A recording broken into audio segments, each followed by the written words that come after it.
చిన్ను వయస్సు 10 సంవత్సరాలు ఉంటాయి. ప్రతిరోజులాగే స్కూలుకి వెళ్లేందుకు రెడీ అవుతున్నాడు, షూస్ వేసుకుంటున్నాడు. మరోవైపు చిన్ను అమ్మగారు లలిత చిన్నుకి లంచ్ బాక్స్ ప్రిపేర్ చేస్తుంది. లంచ్ బాక్స్ చిన్ను చేతిలో పెడుతూ, చిన్ను, నీకిష్టమైన కర్రీ చేశాను, ఎవరికీ పెట్టకుండా బాక్స్ మొత్తం నువ్వే తినాలి అని చెప్పి బాక్స్ చేతిలో పెట్టింది. చిన్ను లంచ్ బాక్స్ స్కూల్ బ్యాగ్లో పెట్టుకొని స్కూలుకి వెళ్ళిపోతాడు. లంచ్ టైంలో మిగిలిన విద్యార్థులంతా ఒకచోట కూర్చొని లంచ్ చేస్తుంటే చిన్ను మాత్రం వాళ్లకి దూరంగా ఒంటరిగా కూర్చొని లంచ్ పూర్తి చేశాడు. రోజు అలాగే చేస్తుండేవాడు. అలా చిన్ను స్నాక్స్తో సహా ప్రతిదీ ఒంటరిగానే తినడంతో ఒంటరితనం అలవాటైంది. ఎవరితోనూ తొందరగా కలిసేవాడు కాదు. ఒకరోజు లంచ్ టైంలో చిన్ను లంచ్ బాక్స్ పట్టుకొని వెళ్తుండగా చెయ్యి జారి లంచ్ బాక్స్ పడి అందులో అన్నం, కర్రీ నేలమీద పడిపోయింది. దానిని మళ్లీ బాక్స్లోకి ఎత్తి చూస్తే అన్నమంతా మట్టి అంటుకొని పాడైపోయింది.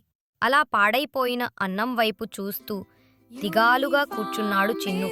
ఇదంతా దూరం నుండి చిన్నూని గమనిస్తున్న మిగిలిన విద్యార్థులు చిన్ను దగ్గరికి వెళ్లి తమతో భోజనానికి రమ్మని అడిగారు. కాని చిన్ను మొహమాట పడుతూ నేను రానని చెప్పాడు. ఆయన సరే. తోటి విద్యార్థులు చిన్నూని తమ దగ్గరకి తీసుకెళ్లే ప్రయత్నం చేసినా చిన్ను వెళ్లలేదు. దాంతో వాళ్లే తమ తమ లంచ్ బాక్సులు తెచ్చుకొని చిన్ను చుట్టూ కూర్చొని చిన్నూకి వాళ్ల బాక్స్లో భోజనం పెడతారు. అలా అందరి మధ్య కూర్చొని భోజనం చెయ్యడం కొత్తగా ఉన్నా చాలా సంతోషంగా ఉంది చిన్నూకి. చిన్ను స్కూల్ నుండి ఇంటికి వెళ్తూనే బ్యాగ్లో బాక్స్ తీసి వాళ్ళ అమ్మకి చూపించగా, ఎరా చిన్నూ, ఎలా పెట్టిన బాక్స్ అలాగే తెచ్చేశావ్, ఏమైంది అని అడిగింది. దానికి చిన్ను, ఈరోజు బాక్స్ కింద పడి అన్నం పాడైపోయిందమ్మా అన్నాడు. అయ్యో కన్నా, ఇంతవరకు ఆకలితోనే ఉన్నావా? నేమీ ఆకలితో లేను, మధ్యాహ్నం భోజనం చేశాను అన్నాడు. అవునా అని ఆశ్చర్యపోతూ, అన్నం పాడైపోయింది కదా, ఎలా తిన్నావు అన్నది. దానికి చిన్ను స్కూల్లో జరిగిందంతా చెప్పాడు. మా ఫ్రెండ్స్ ఎంత వద్దన్నా వినకుండా తినే వరకు ఊరుకోలేదమ్మా. నాకే వాళ్ల ముందు సిగ్గేసింది. నేనే రోజు వాళ్లకి ఏమీ పెట్టలేదు, కనీసం వాళ్లతో కలిసి భోజనం కూడా చెయ్యలేదు. కాని ఈరోజు నన్ను వాళ్లందరి మధ్యలో కూర్చోబెట్టుకొని అలా పెడుతుంటే తినడానికి చాలా బావుంది. కాని నాకే సిగ్గేసిందమ్మా. ఎందుకమ్మా నాకింతవరకు నువ్వే తిను, ఎవరికీ పెట్టకు అని చెప్పేదానివి.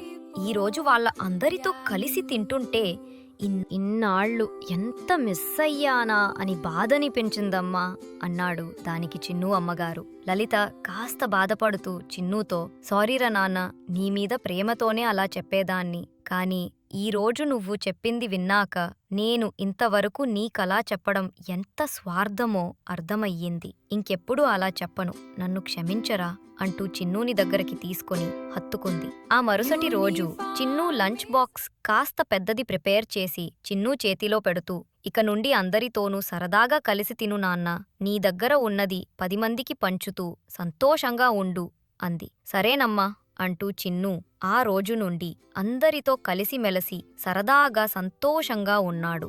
ఆడుతూ పాడుతూ సరదాగా గడిపే ఆ పసి హృదయాలలో మనం స్వార్థం నింపితే అది వాళ్ల ఎదుగుదల మీద ప్రభావం చూపిస్తుంది. కాబట్టి తల్లిదండ్రులు పిల్లలకి ఏదన్నా చెప్పేటప్పుడు కాస్త ఆలోచించి చెప్పాలి, సరేనా? మా వీడియో మీకు నచ్చినట్లయితే లైక్ చేయండి, షేర్ చేయండి. ఇలాంటి మరిన్ని మంచి వీడియోల కోసం మా ఛానల్ని సబ్స్క్రైబ్ చేయండి.